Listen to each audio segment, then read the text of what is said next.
혹시 해외 선물이라고 들어봤어? 수익이 어마무시하다던데. 해외 선물 들어는 봤는데 거래를 어떻게 하는지 모르지. 나도 모르는데 이걸 AI가 직접 거래를 해주는 자동 매매 프로그램이 있다고 하더라고. 자동 매매 프로그램 그런 게 있는 거야? 그럼 그 프로그램이 알아서 매매를 한다는 거야? 당연하지. 나는 내일부터 부자가 될 테야. 너도 할 거면 들어가 봐. 야, 전화 받아.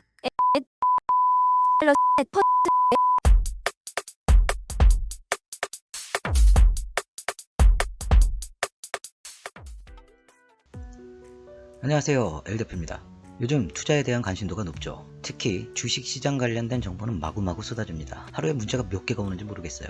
투자에 대한 관심도나 영업행위들이 늘어나면서 사기 피해도 늘어나고 있는 것 같습니다. 온라인에 보면 투자 사기를 받았다는 많은 정보들이 있습니다. 얼마 전 그렇게 큰 규모는 아닌 해외 선물 자동 매매라는 컨텐츠를 보게 되었는데 누가 봐도 혹 할 수 있을 것 같아서 공유를 한번 해볼까 합니다. 해외 선물도 생소한 영역일 텐데요, 일반적으로는.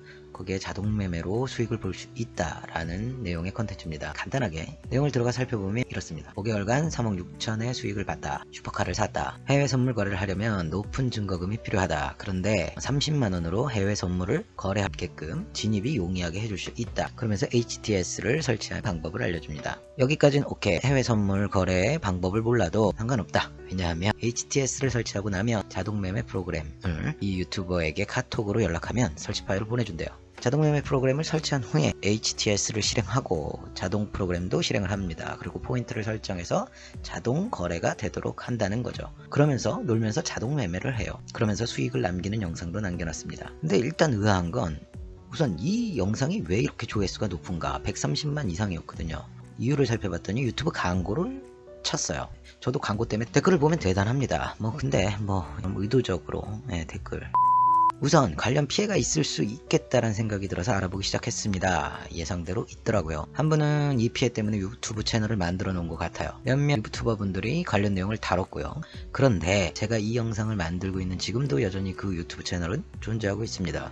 이상하죠. 그래서 저도 알아본 대로 여러분들과 함께 공유를 하고 피해를 조금이나마 줄여보려고 합니다. 얼마나 영향력이 되는지 모르겠지만요. 첫 번째, 영상에서 설치하려는 HTS를 운영하는 회사에 대해서입니다. 2020년에 올라온 기사가 있어요. 유튜버 해외 선물 대여 계좌 불법 성액, 구독자 검은 낚시, CBS 노컷 뉴스 보도 내용입니다. 대여 계좌는 말 그대로 계좌를 대여해주는 것을 의미한다. 자체 HTS를 제공한다. 이후 투자를 받아 계약을 진행한다. 이러한 대여 계좌는 낮은 증거금으로도 해외 선물 투자가 가능하다고 투자자들을 끌어들인다. 30에서 50만원 증거금만 있으면 된다고 홍보하고 있다. 문제는 이런 행위가 엄연히 불법이라는 점이다. 자본시장법 11조에 따르면 금융투자업을 위해선 반드시 인가를 받아야 한다. 이를 위반하면 5년 이하의 징역 또는 2억 이하의 벌금에 처해진다. 그러면서요, 해외 선물 투자를 중개하고 회원을 모집하는 유튜버 중 대여 계좌를 쓰는 이들의 특징이 있다고 입을 모은다. 투자창의 계좌 잔고에 실시간 잔고가 아닌 담보금이라고 표시하는 경우다. 정식 증권사 HTS에서는 실시간 잔고를 쓰고 있다. 손익 표시에 달러가 아닌 원화로 표시된다면 대여업체를 의심해 봐야 한다는 조언이다. 유튜버 유입을 통해 대여계좌 업체의 먹튀 문제는 심각해지는 양상이다. 자체 HTS에서 회원들이 투자 손실이 날 경우 손실금을 사설업체가 먹는 구조이기 때문에 만약 회원들이 투자에 대거 성공한다면 접속을 끊어버리는 식으로 잠적하는 경우도 있다. 금융감독원인 금감원도 대여계좌 문제는 골칫거리다. 대여계좌 업체 감시나 파악이 쉽지 않기 때문이다. 서버를 해외에 두거나 대포 통장을 쓰는 경우들이 비일비재한 것으로 파악된다. 금융감독원 관계자는 대여 계좌가 어떤 통로로 이용되는지 알기엔 한계가 있다며 피해 제보에 의존할 수밖에 없다고 밝혔다. 경찰 관계자는 불법성을 인지하고는 있지만 무턱대고 아무 계좌나 털 순 없고 제보가 아닌 이상 수사 착수가 어렵다고 밝혔다. 사실상 해외 선물 도박과 다르지 않다고 전문가들은 보고 있고요. 유동성과 변동성이 큰 투자이기 때문에 불법성이 가미될 경우 도박으로 볼 수 있기 때문이다. 앞서 말한 사설업체들의 도박장 개설제가 적용되기 때문이다.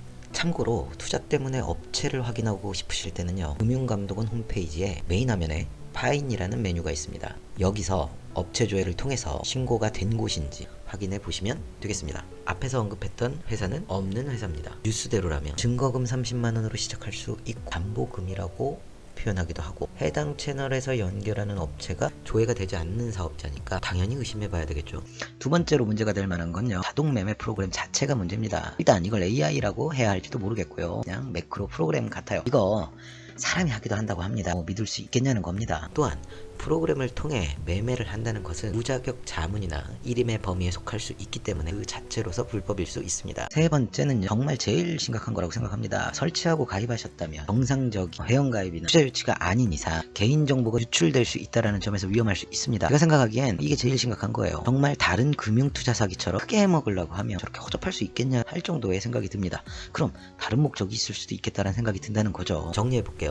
업체는 신고된 곳이 아니고 해외 선물 계좌 대여는 자체가 불법일 수 있고, 자동 매매라는 것도 그 자체가 불법일 수 있으며 결과를 믿을 수 없으니 무엇을 목적으로 사기일 수 있다는 거죠. 클로징 할게요. 일단 해당 피해에 대해 이 영상이나 다른 피해 영상들을 먼저 접하게 되면 당연히 조심하시면 되고 안 하시면 됩니다. 근데 이미 피해를 보셨다면 소액이라 할지라도요, 문제는 삼으셔야 할 것 같습니다. 어서 문제를 바로 잡아서 다른 사람의 피해를 막아보자는 공익적인 측면도 있을 수 있겠습니다만, 그보다 앞에서 말한 것처럼 개인정보에 대한 부분이 문제가 될 수 있습니다. 그래서 이 부분 혹시라도 소액이라도 문제가 되신 분들은 경찰이나 금감원 쪽에 문의하셔가지고 해결을 보실 수 있게끔 제보를 하시는 게 중요할 것 같습니다.